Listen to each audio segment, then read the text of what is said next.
A sleeping partner. अब जैसे ये वर्ड मैंने बोला होगा, कईयों के दिमाग में आया होगी मैम पता नहीं आज क्या करवाने वाले। सी स्लीपिंग पार्टनर क्या होता है? ये एक फ्रेजल वर्ब है। इसका मतलब है ऐसा कोई बिजनेस जो कि साइड बाय साइड आप चला रहे हैं लेकिन वो इनएक्टिव है। मीन्स आप उसमें अपना 100% नहीं दे पा रहे हैं, आपको उतना टाइम नहीं मिलता है, तो कोई भी इनएक्टिव बिजनेस उसको हम बोलते हैं sleeping partner. A French leave.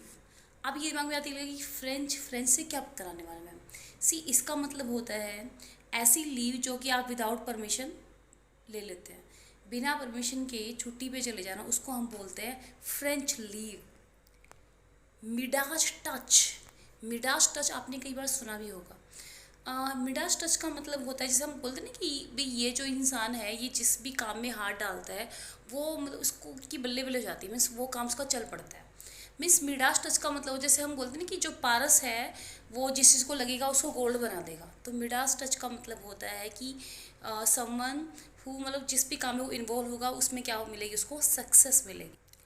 Whole and corner policy, HOLE, that is that hole. Hole and corner policy का मतलब है, आप देखिएगा कि कॉर्नर क्या है, कोने में ले जाके कोई कुछ बात कर रहा है, इसका मतलब कुछ ऐसा है जो कि सीक्रेट है, सीक्रेसी से कोई चीज़ की जा रही है, तो समथिंग सीक्रेट लिए कुछ किया जा रहा है उसको हम बोलते हैं hole and corner policy. Meek and mild, क्या बोला मैंने? Meek and mild. माइल्ड का को पता ही है विनर्म होता है, मीक वैसे बहुत कमज़ोर होता है, बट इसका मतलब है जेंटल और विनर्म and you can say mild. To cut a sorry figure. To cut a sorry figure का मतलब होता है बैड इंप्रेशन डालना। भाई आपने कुछ किया है हमेशा अच्छा हुआ, लेकिन इस बार क्या हुआ है, बैड इंप्रेशन डाला है, तो आप बोल देंगे to cut a sorry. Very very important, to die in harness. I think ये तो मैं आपको पहले भी करवाया। टू डाई इन हार्नेस का मतलब होता है जब आप कोई जॉब कर रहे हैं, वो जॉब करते करते आपकी डेथ हो जाए। मीन्स आप जिस भी काम जो किसी भी जॉब में, आप गवर्नमेंट जॉब में बेसिकली आप वो काम करते करते बिना रिटायर हुए ही मर गए हैं काम करते, उसको हम बोलेंगे डाई इन हार्नेस। वैसे हार्नेस बेल आपने सुनी होगी, हार्नेस मतलब लटकती हुई। वैसे हार्नेस आपने वायर भी सुनी हुई, जो रस्सी लटकती हुई है हेल्पिंग के लिए, उसको हम बोलते हैं हार्नेस। ठीक है। To go to the dogs. To go to the dogs का मतलब होता है सब कुछ र्यून हो चुका है, बर्बाद हो चुका है। डॉग से एक और होता है dog in manager. Dog in manager, ध्यान से सुनिएगा। डॉग इन मैनेजर का मतलब होता है कि ऐसा इंसान जो ना तो खुद इंजॉय कर रहा है ना सामने वाले को करने दे रहा है, तो ऐसे इंसान को बोलते हैं dog in manager. To keep the ball rolling. To keep the ball rolling, that means कि कोई जो सक्सेस है वो उसको आप मेंटेन रख रहे हैं। मीन्स ऐसा नहीं कि आपने वेट रिड्यूस कर लिया है, ठीक है, लेकिन आप उसको मेंटेन नहीं रख पाते हो, सस्टेन नहीं रख पाते हो, तो उस टाइम मतलब अगर आप सस्टेन रख पा रहे हो तो उसको हम बोलेंगे to keep the ball rolling. Bad blood. Bad blood होता है दुश्मनी करना, जिसे एनिमिटी होना।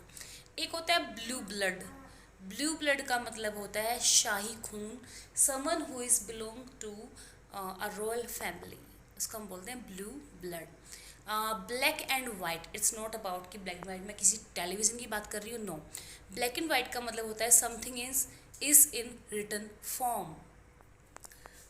Bye leaps and bound. By leaps and bound दोनों का मतलब ये जंप करना होता है। वैसे इसका मतलब होता है, ये भी एक फ्रेजल वर्ब है, दो दुगनी रात चौगनी तरक्की कर। मीन्स आप बहुत ज़्यादा प्रोग्रेस कर रहे हैं किसी भी फील्ड में, उसको बोलेंगे leap and bound. To blow one's own trumpet, इसके लिए एक और है self recommendation is not good. Blow one's own trumpet का मतलब होता है अपनी डींगे हाँकना, बोस्टिंग करना। BOAST होता है डींगे हाँकना, और बोस्ट का हमेशा ऑफ लगता है, OF, तो डींगे हाँकना होता है। अगर मैंने बोला कि self recommendation is not good, means इंसान को खुद की तारीफ नहीं करनी चाहिए, सामने वाले को करने देनी चाहिए। बाय डिंट ऑफ इतना इंपॉर्टेंट नहीं है, लेकिन कई बार ये आपको कंफ्यूज कर सकता है। बाय डिंट ऑफ इसका मतलब by means of. To burn the candle both ends. To burn the candle both ends. इसका मतलब होता है एक इंसान का टाइम, एनर्जी, मतलब सब कुछ वेस्ट करना, रियून कर देना। याद करने का बड़ा सिंपल सा तरीका है, आपने कैंडल देखी होगी, कैंडल को आप दोनों साइड से जला रहे हैं तो इससे क्या हो, या आई वॉज सेइंग कि अगर आप कैंडल को दोनों साइड जलाते तो उससे क्या होगा, आप उसको ना तो उसको होल्ड कर पाएंगे क्योंकि वो रखना होता है, तो इससे क्या है, आपकी टाइम, एनर्जी सब कुछ वेस्ट हो रहा है। To burn the midnight oil, to burn the midnight oil means कोई रात को जागकर बहुत ज़्यादा मेहनत करता है, बहुत ज़्यादा परिश्रम करता है, उसको बोलते हैं beside the mark, beside the mark. इसका मतलब नोट टू द